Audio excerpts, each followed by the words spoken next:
one of my guests, and I'm glad she could make it tonight. So, appreciate all of your presence. I am really excited to be here with you tonight to share the power of improv and also what has been one of my secret weapons in my life and in my work. I'm April Jaffe. I'm a business development consultant. I'm an executive coach and I'm a facilitator. And I specialize in working with coaches and corporate clients on communicating more effectively and finding their personal brand.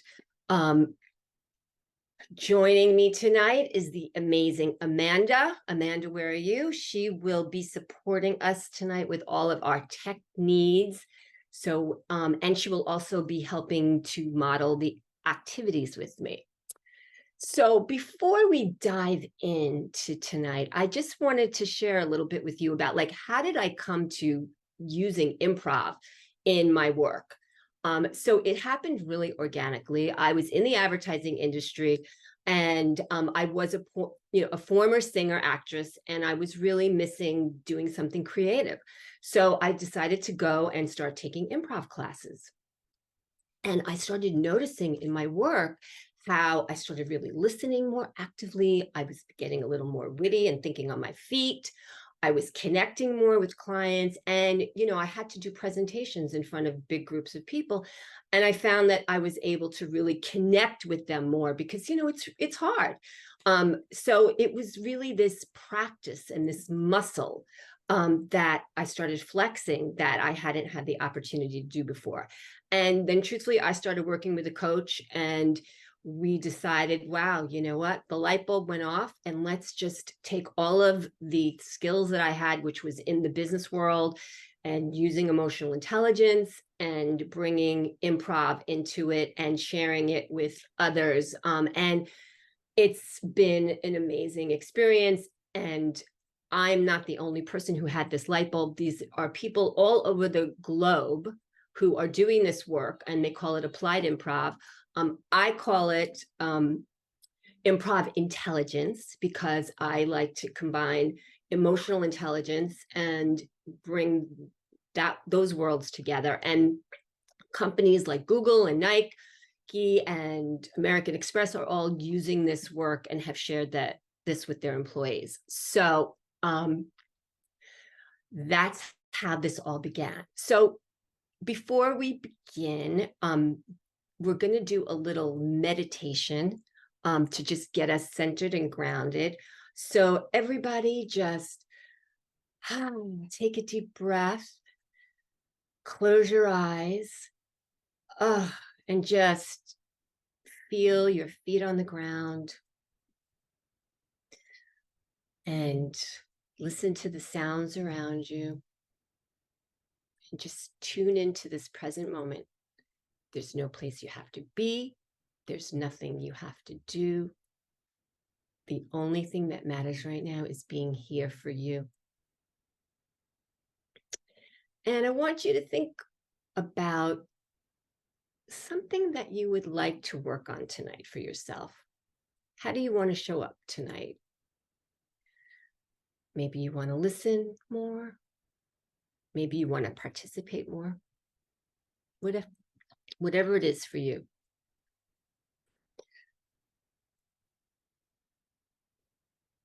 And I want you to take another big, deep breath in. Hold it and let it out. And when you're ready, open your eyes.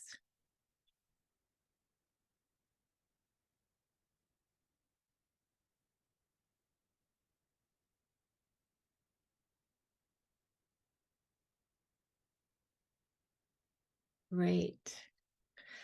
And if you want to write down what your intention was for tonight, go ahead and do that. Sometimes writing something down can be powerful.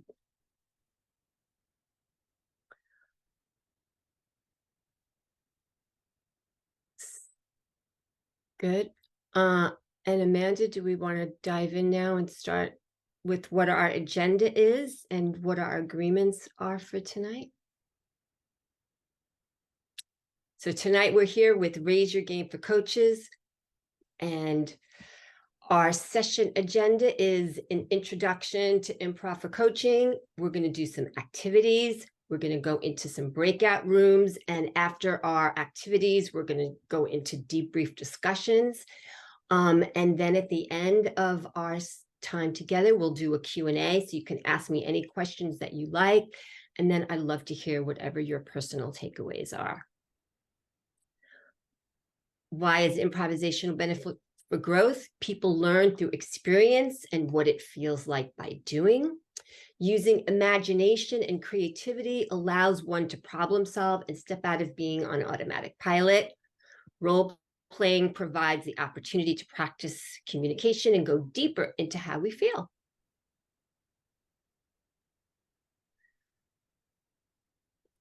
Just for today, what do we need from each other? One of the things that's really important when you're doing group coaching or even when you're doing individual coaching is to kind of set the tone. So what do we need from each other today to create a safe space? Let's all be here together now. Let's keep an open mind. We will assume best intentions. We'll actively listen, and the more everybody participates and engages, the more fun we're going to have together. And lastly, if you have any questions, please raise your hand if you have anything you'd like to say. And just to make sure that you understand the activities, I'm going to ask you to give me a 2 thumbs up, and all questions are welcome. Great. So what is improv? And what does it have to do with coaching? So who here, and Damien, you know what? You don't have to spotlight me because I want to see everybody as much as I can. That would be great. That's okay. And everybody can manage their own thing. So I did that for the recording, but you can take that out. You can just look in the view, you can put gallery view, and in that way you can see everybody. Okay, great. What has anybody ever been to an improv show? Great. Terrific. So then you know that when improvisers get on stage, they don't have a script. One person gets on stage and they throw out an idea, and then the other person has to accept that idea and then build off what the other person is saying. And together they do a scene. They have a conversation. So it's just like when we're coaching, we never know what our clients are going to say.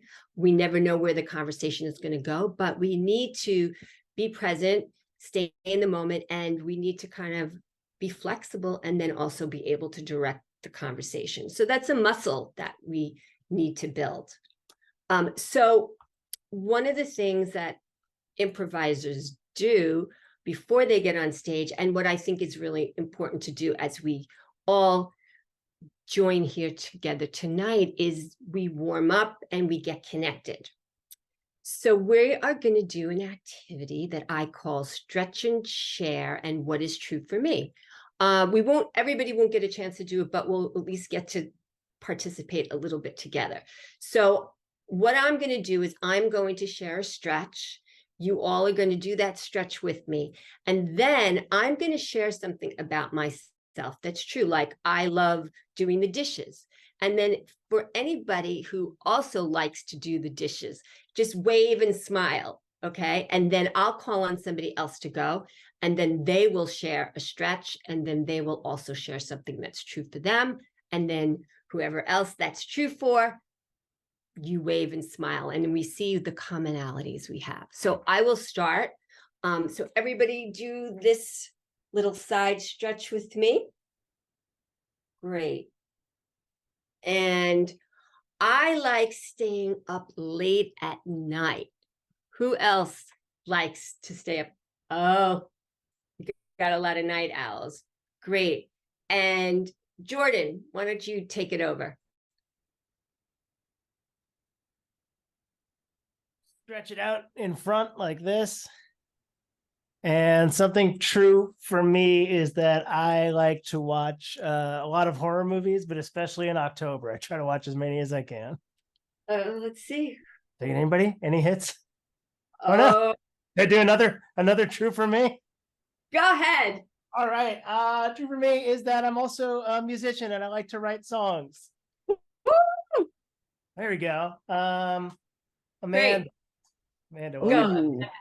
Okay, we're gonna turn our head and then look down at our pocket, get that nice neck stretch. And the other way. True fact about me, I collect houseplants. I'm one of those people. I like Oh, that. oh, we got an April. Okay, April, you get to go again. Now I will call on Dee Dee. Okay, we're gonna loosen up those shoulders. Ooh. Roll them back and then forward. Something true for me. I never really watched much screen time till the pandemic, and now my family and I actually watch a little screen time every night. It's become a family thing. Okay. Oh, I see one wave. Oh, only April's waving, so we have to go back to April. Oh, no, Tracy's waving. Tracy, your turn. Thank you. Let's just do a big, wide open stretch and put the scapulas together. Oh, that feels so good. Very good. I love cooking for friends. Oh. Let's Oh, see. got a lot of cooks in the house. Nice. I think I saw Susan waving. Okay, let's take those feet of ours that we can't see and let's Oh, nice. point them. And let's do that 5 times. Oh, X, and point, and maybe do it at a diagonal and point. It's 2, 3, 4, and one more time, really good flex and a really good point. Okay. My favorite color is purple. oh, Okay, Emily, you haven't been picked yet. No, I have not. Well, we're gonna do my favorite stretch, which is grabbing one arm and pulling it across. And then we're gonna do the other side because I need to be balanced.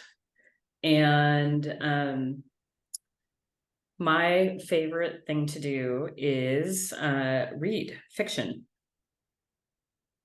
Oh,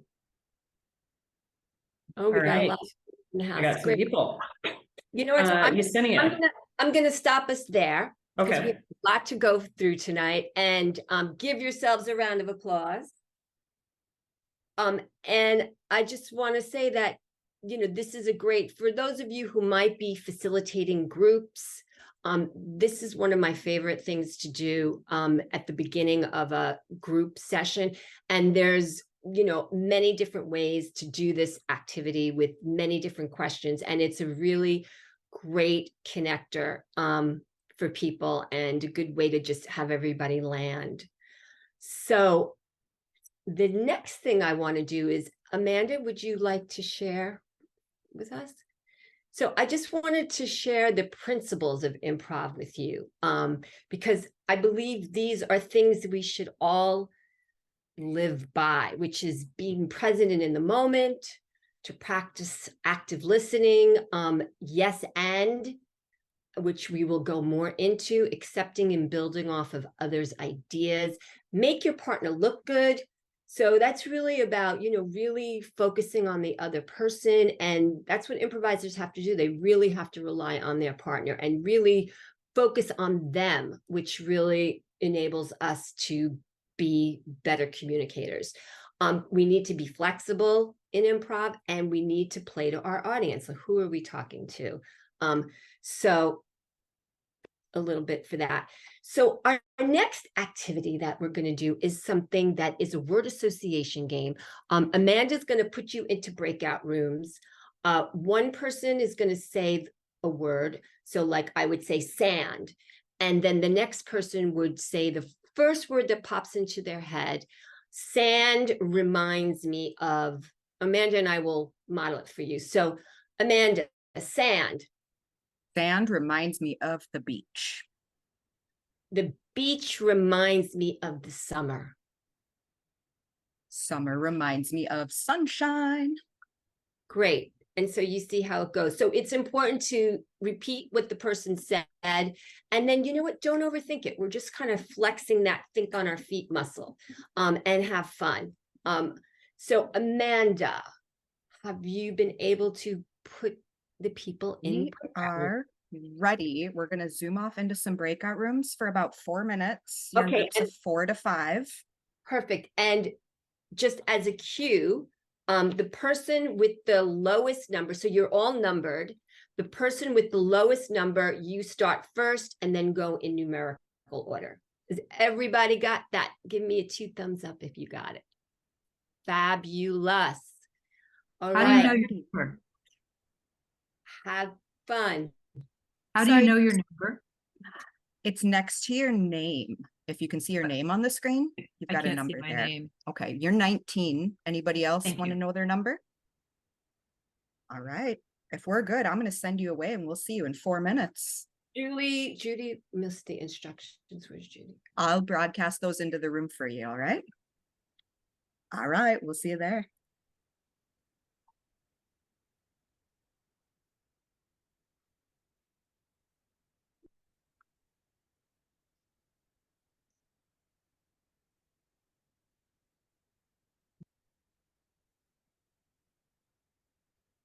Okay.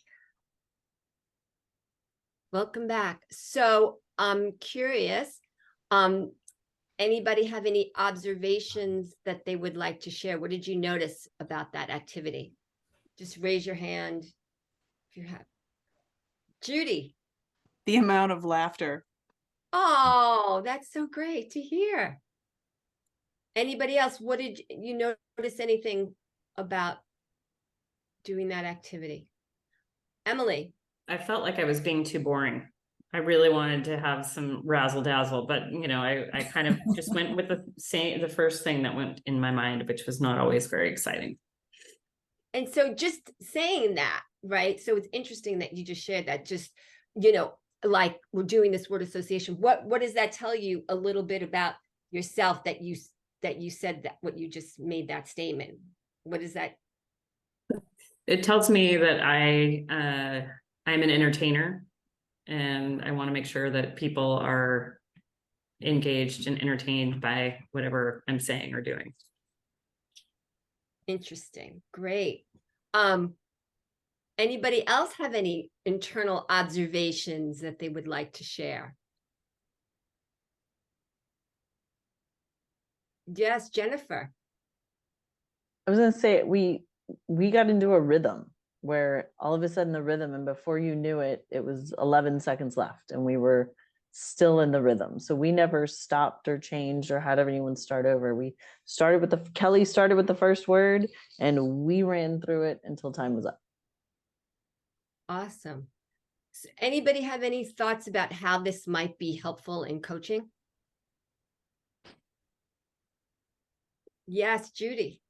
This goes to another thing that I noticed was like how little it mattered. Like we even had something where the thing that I was reminded of made 0 sense to anybody else. And so there was a clarifying question that had to be asked to say like, oh, what is that even? And then they continued. So it just doesn't matter. Like we're all in it together and we'll figure it out. Great. Anybody else have anything that Jesse. Yeah, I think it was really interesting to me, the cadence that was developing. And I think in a coaching session, finding that cadence just helps people to feel comfortable talking about things because they're just comfortable talking in rhythm. I think That's so great. That's so great. Just, I have to just share this with you guys because I get the chills doing this work because different things come up all the time. So it's like you just don't know where somebody's gonna, be touched by some of these simple things. And what you said, Jesse, was really, really spectacular. Any other things that somebody noticed that they might, yeah, Tracy. So the word, so as we're going round robin, a word was spoken, but it wasn't my turn for 2 more times. And I locked into to the word, like, no, I have to wait until, the person before me says the word. But I was thinking of an answer like 2 steps before.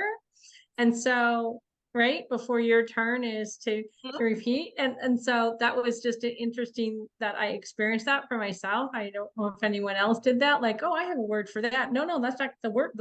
That won't be my word in 2 turns. That's great. And now I could debrief this with you guys for a long time, but because we have a limited time, I'm going to move on. What I do want to share with you, though, that, in terms of using this with a client, it can be really great at the beginning of a session, just to kind of connect with them and also to get them sort of, loose and letting go and sort of maybe forgetting the day and then really landing and being present. So, but we could talk about this for hours, but I am going to move on to the most important principle of improv, which is yes and. So we are going to do an activity together where you plan an exciting vacation with your high school friend. And one person will throw out an idea about where they want to go, and the other person will say, yes, and then they will add where they want to go. So Amanda and I will model it for you so that you can see how it goes. So Amanda, I think I'm so excited about this vacation. We should go to the south of France. Yes. And while we're there, we should swim in the ocean. Yes. And when we go, we have to visit the beaches. Yes. And we will drink wine while we're on those beaches. Okay. So you guys see where that's going. Yes. Is that clear? Now, before you do the yes and, I have a question for you. Who here ever says no or but? Anybody? Oh, we got a lot of no's and buts in here. Okay. So what I want you to do is, before you do the yes and, I want you to do the same activity, but first do it with no and but, whichever is more comfortable. And then after a couple of times that you experience that, switch to yes and we'll discuss it. Is everybody clear with that? You guys are the best. Okay, Amanda. All right. Ready? We're ready. We're going to do some smaller groups this time. It's groups of 2 to 3. We'll do about 4 minutes again. And if you have any questions or if you get lost, feel free to pop back out of that breakout room and we'll catch you up again. Otherwise, we'll see you in about 4 minutes. Have fun. All Took a lot of right. smiles. It seems that you were having fun there. Oh, yes. Anybody go someplace exciting? Multiple exciting places. Great.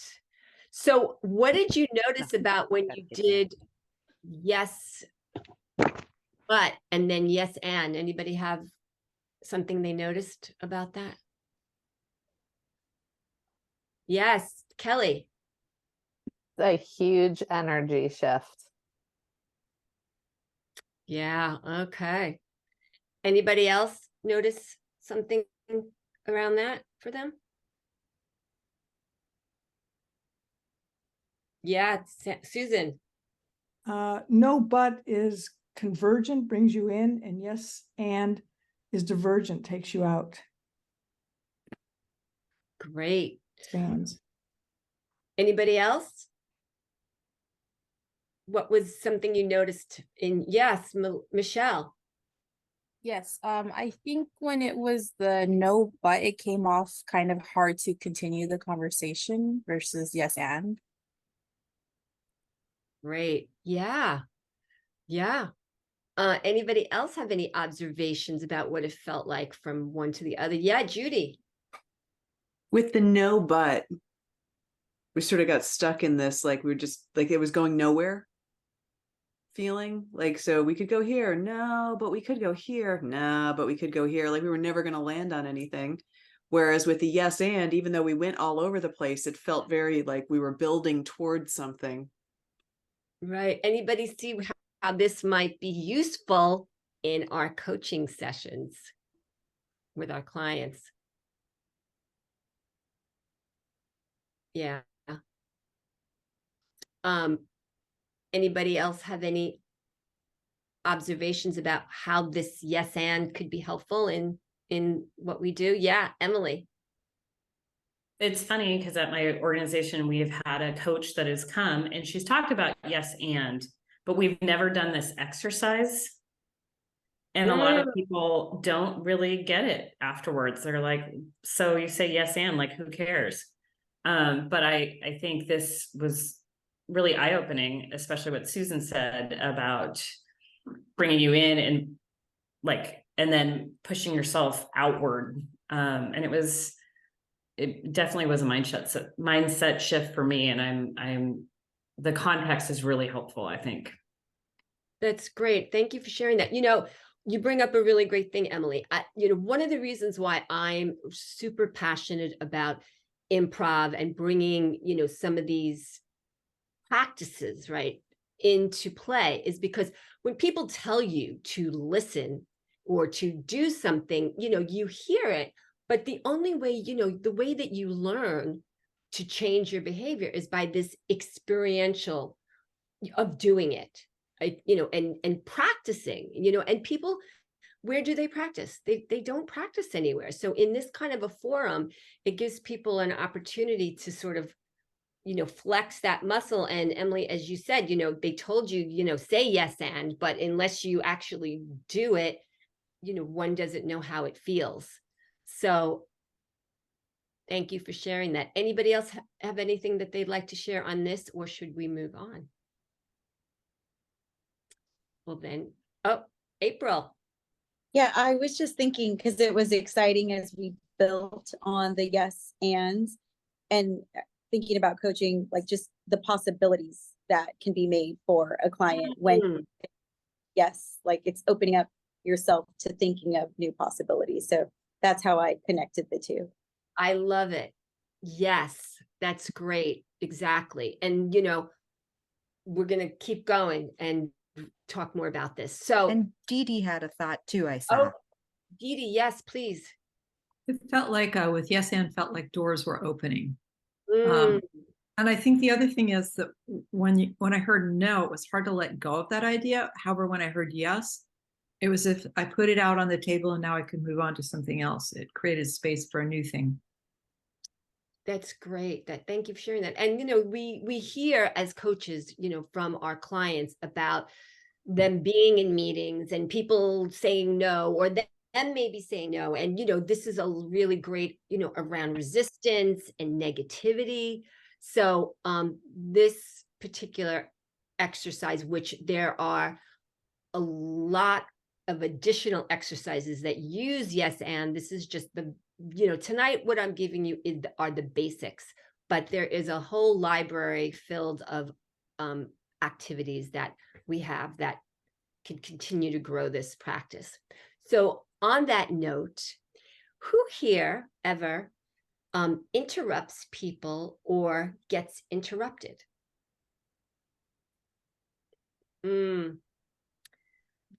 It's a big thing, wouldn't you say? Yeah. So what we're going to do now is we're going to do another activity. And in this activity, we are going to share some of our childhood memories in the summer that we love.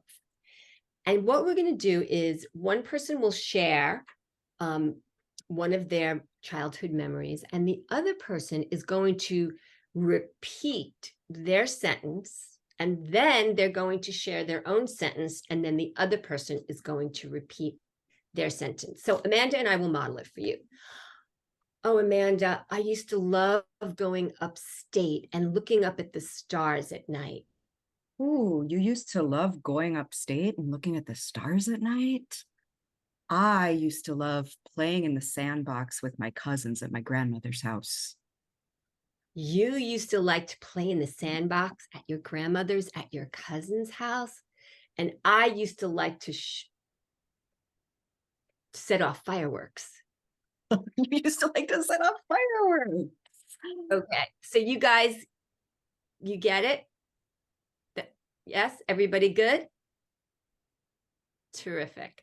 So Amanda is going to put you in breakout rooms. Oh, and I didn't give you a cue last time. So this time, the person with the brightest shirt, you go first.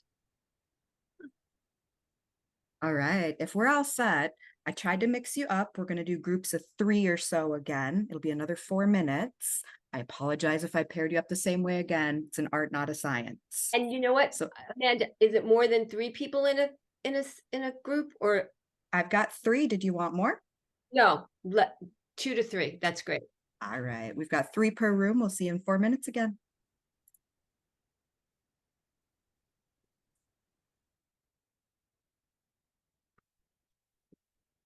Ready?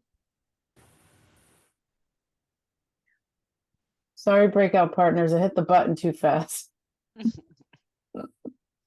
So what did you observe about that activity? What did you notice? Anybody?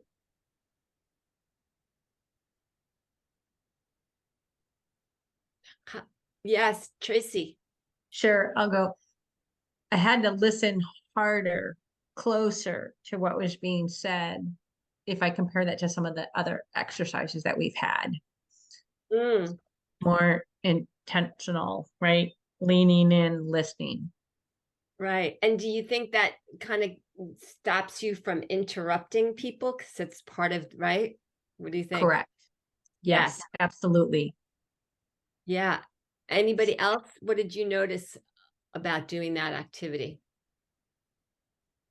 Anybody? Yeah, Emily. Sorry, like my goal was to not talk as much, but I'm sorry. No, you know what? But Don't hold yourself back. yeah, I won't. But I think one of the things that normally I think of things that I want to say, and I'm not even paying attention to the conversation. So I'm like thinking about my contribution, but in this case, I had to really focus, like Tracy said, on what was being said. So I had to kind of get out of my own head and my own performing to really be intentional and present and listen. Great. Who else? Rachel, I think you had wanted to say something last time. Any observation that you had? No, it's okay. Okay. Anybody else? Oh, Susan. Thought it was interesting with the with the and exercise. We were all over the place. It was like we really tried to pick things that were different, and we went. And with this exercise, we kind of played on each other's. So someone mentioned dad. We all talked about our dads, and there was some part that was sort of joyous, and then it was a little more somber, and it just had more. It was more thematic, and I don't know if that's just an anomaly or it's just kind of interesting observation. Great. Thank you for sharing that. Anybody else notice how it affected the way they listened? Yeah, Yasmina. Yeah, Yesenia. Yeah, I felt like I needed to really pay close attention to what was going on. And similar to Emily, I want to say what I want to say, but I have to listen to what's going on. So yeah, that was tough. Interesting. And so anybody see the correlation with coaching and an activity like this? That it could be Definitely. Oh yeah. Yeah. Anybody have anything they'd like to share about how they could see that working?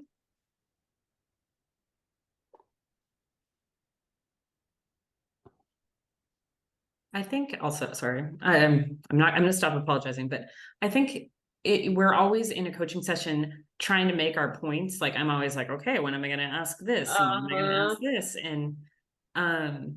And that's great as a new person, because I'm trying to make sure I meet the competencies, but this really demonstrated being present so that I could listen and play off what the person ahead of me was saying, rather again than thinking about scoring my coaching competencies or telling my story. And so I think that's something that I'm going to take away. That's great. And you know, really, guys, my intention today was to give you a tool, you know, in a way to use, you know, with you, you know, bringing in them in this into your sessions. And yes, as coaches, you know, it's really important for us to, you know, work on our own skills. So there's like this dual thing that can take place. And I think who would say that as coaches, you know, we are also bettering ourselves as we are helping our clients better them, right? April, did you want to say something? I was just scratching my head with the pencil, but I'll just share real quick since I unmuted myself. I thought it was a really great exercise. I'm learning to be better listener through coaching. So I'm finding through that process, it's exciting to be, I'm learning to find the excitement and the patience of hearing like what someone else is saying and sharing versus waiting to want to say. Great, great.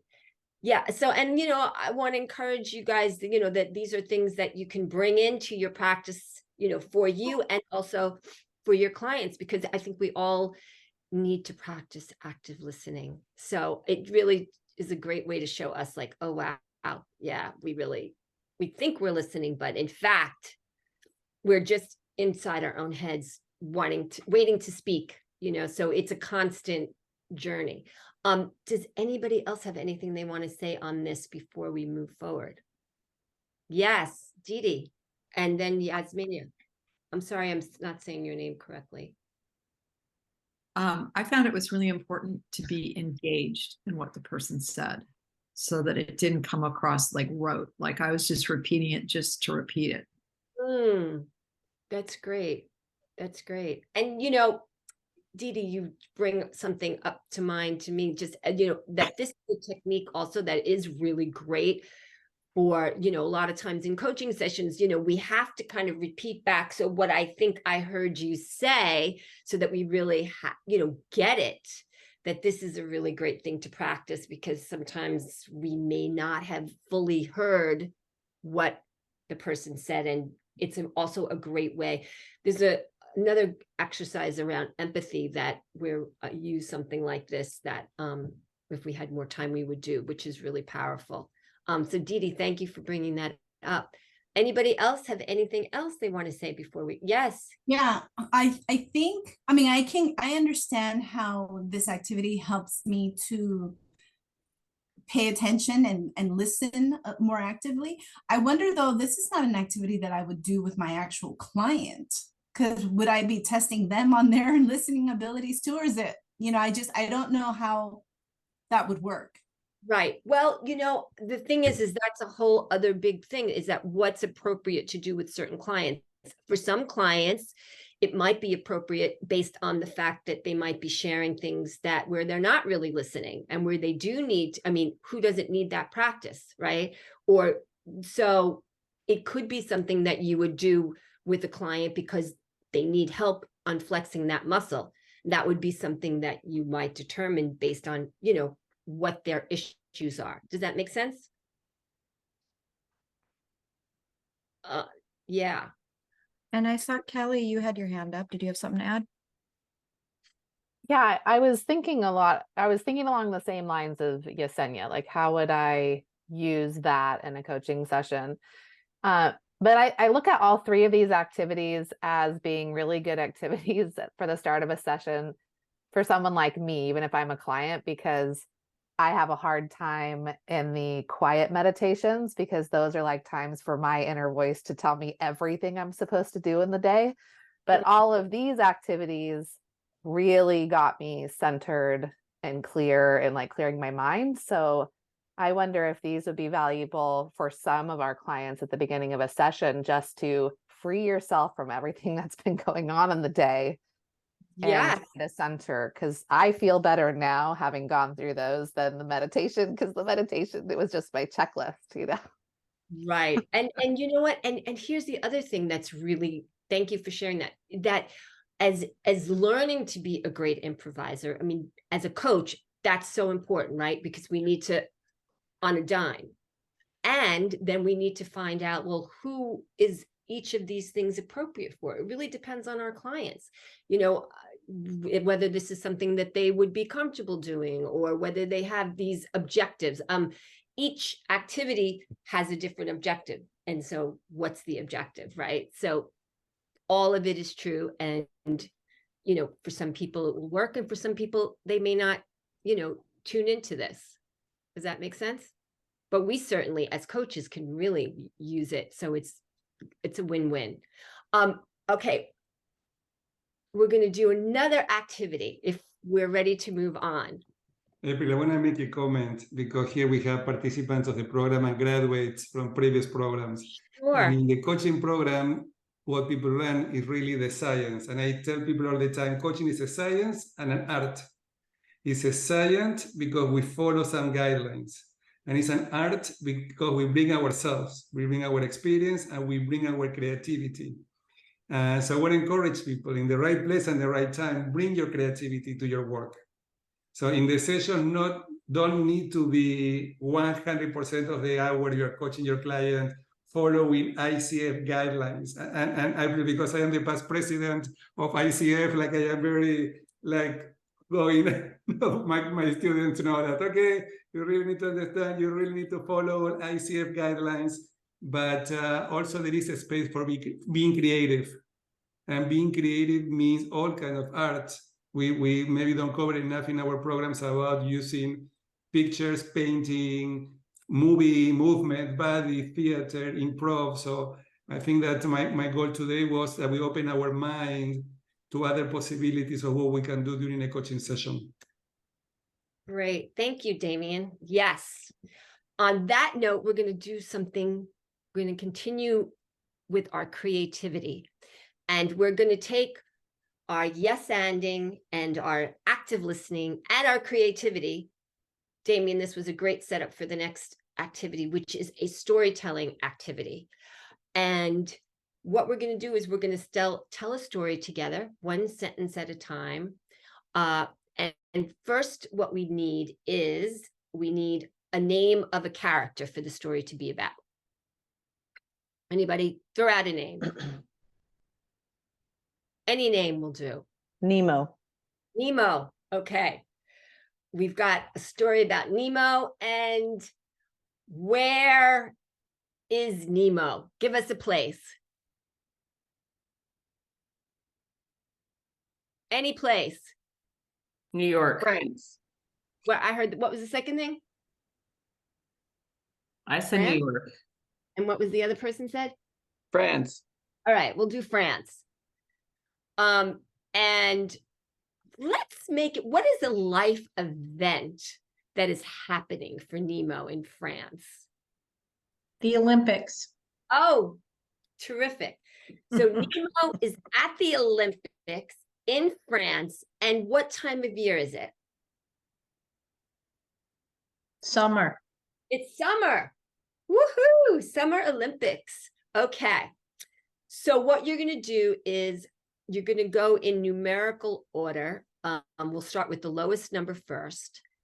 And one person will start the story. So for instance, once upon a time, and you'll start the story about Nemo.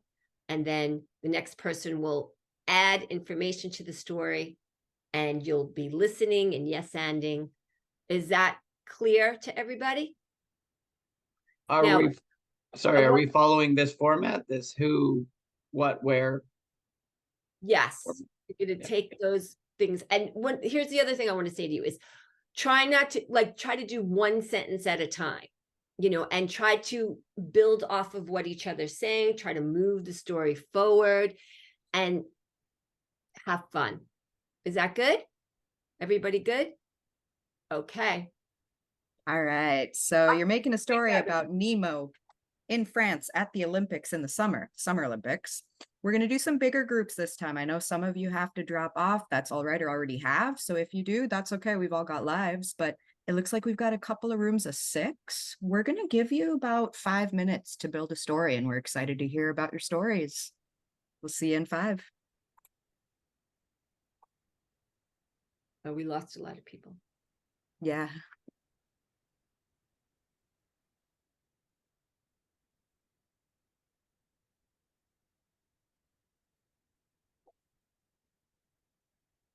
you. And Tracy.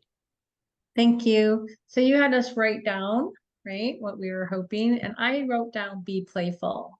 And I feel as though I experienced the playfulness of the improv, but yet the, how productive it is in the sessions as well.